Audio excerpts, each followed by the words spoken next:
player ratings. Let's start with the goalkeeper, David Raya. I'm happy that after the Luton game, he hasn't really been exposed because people are like, okay, now let's target him. He's not the best of goalkeepers. Why is Ramsdale not there? I don't think Ramsdale has been Raya has been bad at all in the last couple of games. He made a couple of saves today, David Raya. I think the kicking was okay. The thing that I liked about David Raya today, he was not dwelling on the ball. He was just getting the ball and clearing it. That is what you need to do. Just get the ball cleared. Don't take too much time, because with Salah and Diaz running there, you're going to be in a bit of trouble. So I'm going to give David Raya today.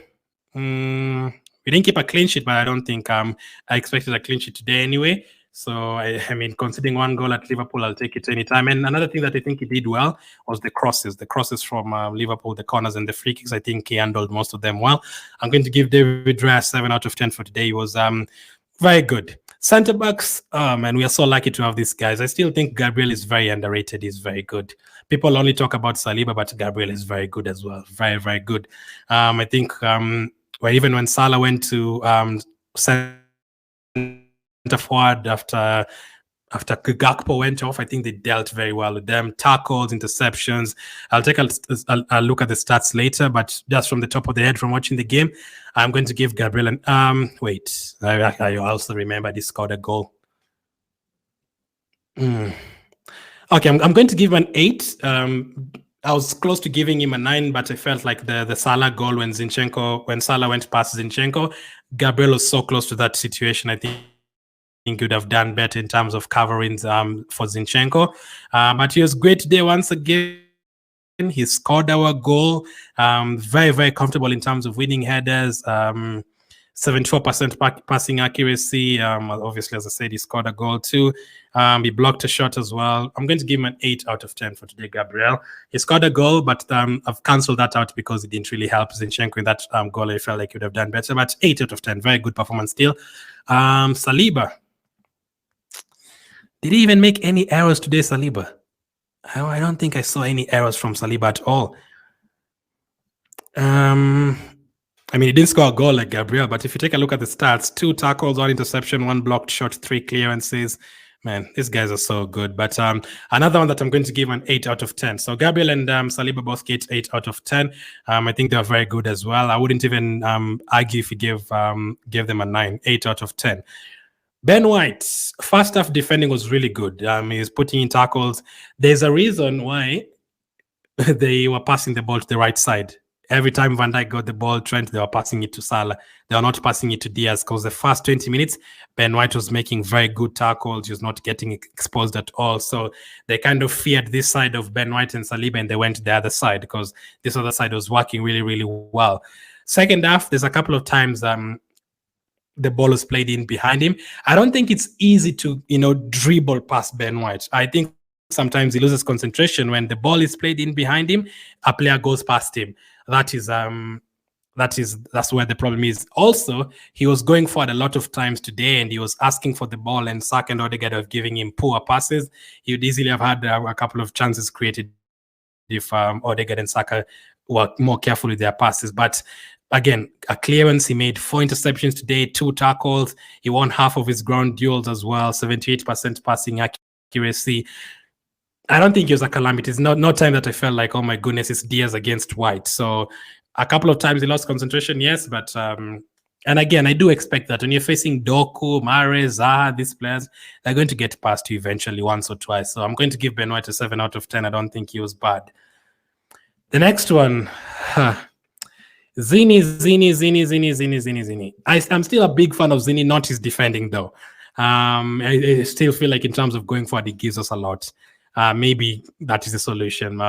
Maybe you move into midfield or you just don't play him in bigger games, but there's nothing we can do today. We don't have Tomiyasu, we don't have Timber. That is why we need to sort it out in January. Because I feel like he's not the best defender, but in terms of today as well, you're just setting him up for failure. He's up against Salah, and we all know what is going to happen.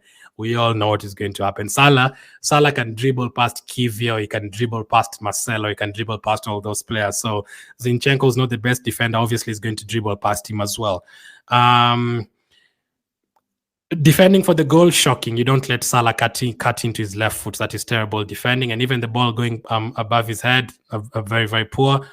A couple of times, I think he dealt well with Salah, tackles, all that. In terms of going forward, he was okay. He won a few tackles in midfield and all that. But even in the second half, there's once where he literally just gave Salah the ball and Rice saved us. It could have been a shot for Liverpool. So in terms of all that, if you put that all that together, let me check the stats as well. He got 2 clearances, 3 tackles. He was dribbled past twice. Shots. He blocked a shot as well. Not the best defender. I'm not going to give him 2 or 3 because I think in some situations he did well.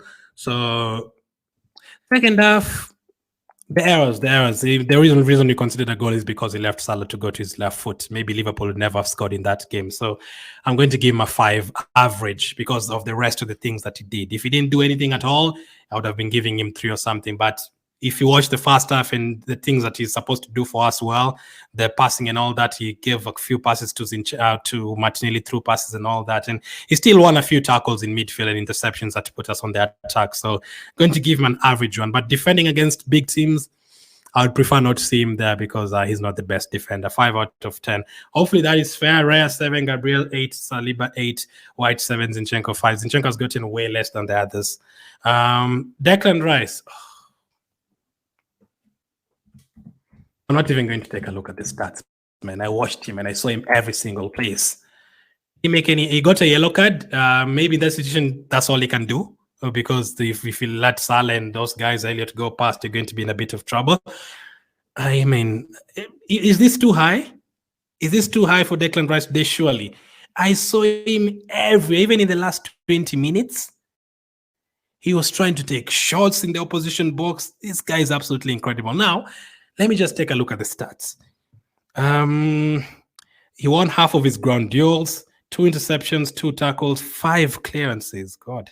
He attempted a dribble, completed it 4 out of 6 long balls as well, 88% passing accuracy. Declan Rice will never have below a 7 out of 10. He's never going to have a bad game, which is just shocking. I still remember the comments from the beginning of the season. Declan Rice is overrated. Why are we paying 100 million for him? I'm very sure there's no Arsenal fan who's saying that now. Not even one out of the millions that we have in the world. I don't think there's anyone who's saying why we paid 100 million for Declan Rice. The question now is, why didn't we pay 200 million or something for him? This guy is absolutely incredible. He's phenomenal. He's one of the best signings that we've made in the Emirates era, alongside the, Sanchez and Aubameyang and all those guys. 9 out of 10 for Declan Rice. Next up is Kai Havertz. Kai Havertz, I think he did well. Should he have a penalty? No, I don't think that was a penalty. Should be a bit stronger there, but he's definitely improved the last 5-6 games. There's a reason right now there's not too many people talking about Havertz and, oh my goodness, why is Havertz playing? People are actually asking for Havertz to start instead of Trossard, and one month ago, people were asking for Trossard to start ahead of Havertz. So happy with the performance for Havertz. Did he do any mistakes? There's a time he fell down, and Liverpool on the attack. But apart from that, I think he was okay. He got a yellow card, which is, I think many players got a yellow card today. I think he was good. I don't think Havertz did anything wrong that was like, again, can he go back to the bench or anything like that? I think he's really improved. I think Havertz has really improved. He's starting to understand the Arsenal system. He's starting to, quicken the game more. So I'm seeing him getting the passes and, quickening the game. He also won us like 2-3 dangerous free kicks.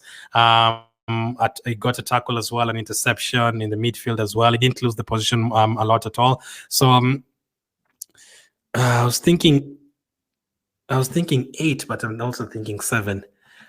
I'm going to give him a 7 out of 10. I would be okay if you gave him an 8, but I'm going to give him a 7 out of 10 just because of, those slip-ups and that yellow card and all that. I'm going to give him a 7 out of 10.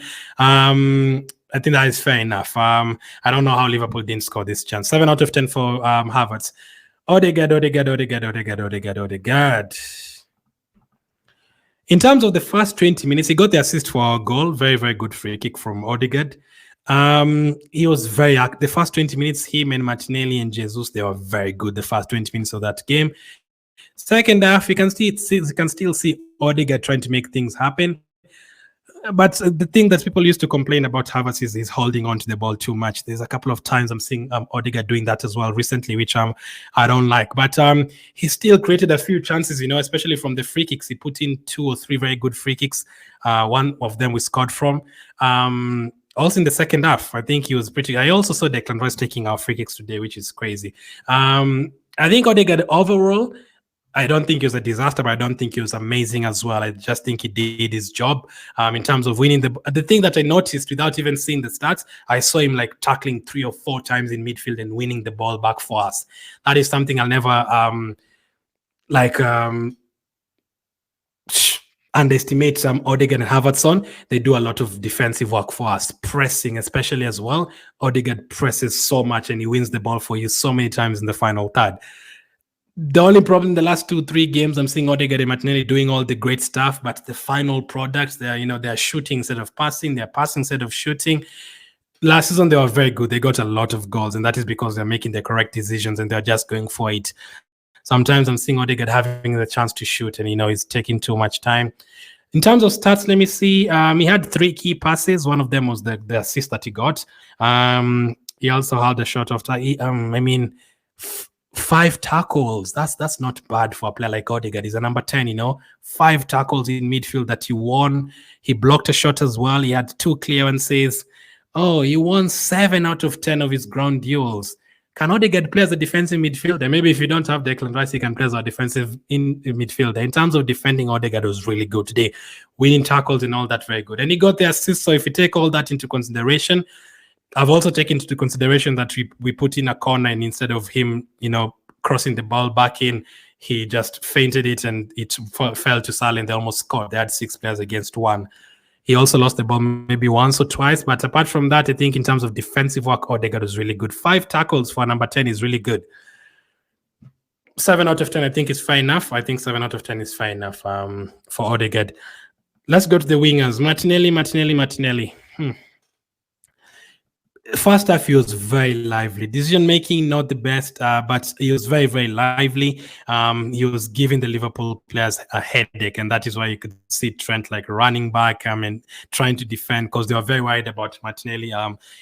Getting through. He was running all throughout the pitch. He is never getting tired. Very, very good. So.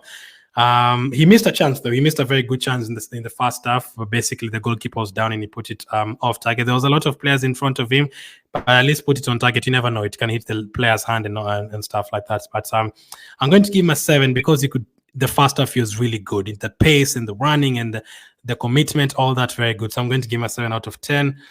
Saka is a tough one. In terms of the first half, Martinelli was very lively. He was more lively than Saka.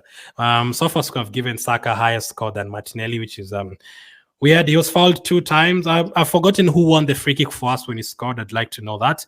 He was dribbled past once. He put in 1 tackle, 1 interception, 1 clearance as well. He also made 3 key passes, Saka. There's a couple of times he were breaking, and I think Saka and Odegaard and Martinelli, they did pick out a few good passes a couple of times where we were counter-attacking. So first half, I think Saka was good, apart from decision-making maybe once or twice. And even the last 10 minutes, Saka was really good. So I don't think he's an average performance. So I'm going to give him a 7 out of 10. It's not easy to play at Anfield against those guys. And I think Gomez was really good. To be fair to them, I think Konate and Gomez were really good defensively. So it's not easy for Saka and Martinelli to compete against 2-3 defenders, especially for Saka's case, up against Gomez and Van Dijk on that wing. It's always going to be tough. And he did what he could. And Martinelli as well, up against Konate and Trent on that side. They did what they could. So I'm going to give him a 7 out of 10 for both of them. Gabriel Jesus, second half a little bit quiet, but first half I think Jesus was incredible. Especially the first 20 minutes, he was very good. Very, very good. He was winning all the battles, putting in the tackles as well. You have to put in the tackles. I know I'm saying a lot about the tackles with the Odegaard and Jesus and all these guys, but you have to do that at Anfield. You're not going to have the ball throughout the game. And I think Jesus did a lot in that first half. He had a chance in the first half where he put it over the bar. Maybe he should have done better with that. But again, he was involved in so many duels. His long passes were all accurate as well. He had 3 shots in the game. He had that 6 touches of the ball. He also had a blocked shot, interception, tackles. All our players had blocked shots today, and they all went back and defended well, I think. So for Gabriel Jesus as well, second half a bit quiet, so that is why I'm not giving him an 8 or anything like that. I'm going to give him a 7 out of 10. I hope that is fair enough. Let me go through it again. Raya 7, Gabriel 8, Saliba 8, Zinchenko 5, Ben White 7, Rice 9, Havertz 7, Odegaard 7, Jesus 7, Saka 7, and Martinelli 7. I don't think I can give them any higher than that. I don't think I can give them any lower than that. Maybe some of you would say 6. I would understand why, decision making and all that, but he was very lively in that first half. Martinelli, you can't watch that game today and say, oh my goodness, Martinelli and Odegaard are all quiet. No, they are not quiet. They are getting involved in everything. Jesus for that first half, Saka that first half, the tackles, all that. So happy that. Bench players, who was the first player to come on? Trossard. A few good touches here and there, but the corner kicks really annoyed me. For those 30 minutes, for those how many minutes? 23 minutes, I'm going to give him a 6 out of 10. Trossard. Nketiah was really good when he came on. I actually think he came on and did slightly better than Martinelli and those guys. So I'm going to give Nketiah a 7 out of 10. I think he did well. He didn't have to score. He didn't score, assist, didn't get any chances. But in terms of winning the ball, in Liverpool's or in our area, he did not just stay forward and just wait for the ball. No, he came back and he helped a lot in terms of helped the midfield. Rice and Odegaard, he helped a lot. So he made 2 tackles, 2 very good tackles in midfield. One of them, I think, Sabozla or someone was about to shoot, or Elliott. So very good. So 7 out of 10 for him. Mikel Arteta, you could see he was very happy at that point in the final. When the final whistle went, I think he was very, very happy. We went there. We went for it the first 20, 30 minutes. We did not just park the bus. There's different ways of getting a point. Man United got the point last week. We've gotten the point this week, but we approached it differently. We had shots. We had more than 10 shots today. Let me just confirm that. How many shots did we have today? 13. So we had 13 shots and Liverpool had 13 shots. So we went toe-to-toe. 3 years ago, there's no way we would have gone toe-to-toe with the Mane and Firmino and those guys that would have destroyed us. So we were able to go toe-to-toe. There's a time possession was short and we had like 72 and Liverpool had 28. Maybe need to be more careful with the shots in terms of on target and off target. Possession, Liverpool 51%, Arsenal 49%, not bad. We had more corner kicks. We picked up 5 yellow cards today. We are the most disciplined team in the Premier League, so maybe that will take a hit a bit today in terms of yellow cards. We had one big chance. Liverpool had one big chance, 1-1. We didn't miss any big chances today, but in terms of just, energy and all that, very, very good. Maybe I wouldn't have taken off Martinelli. I would have kept him on unless he was just very tired. So a point at Liverpool, I'm going to give Arteta 8 out of 10. I think that is fair enough. 8 out of 10 at Liverpool. A draw at Liverpool, going toe-to-toe with them. Same number of corner kicks, same number of shots, possession, same as well. I think that is fair enough. We've come a long way. This is 3 times we've gone to Anfield without losing now. You remember there's a time they beat us 4-1, 5-1, 4-0, 5-0. It was dark time. So going to Liverpool and picking up a draw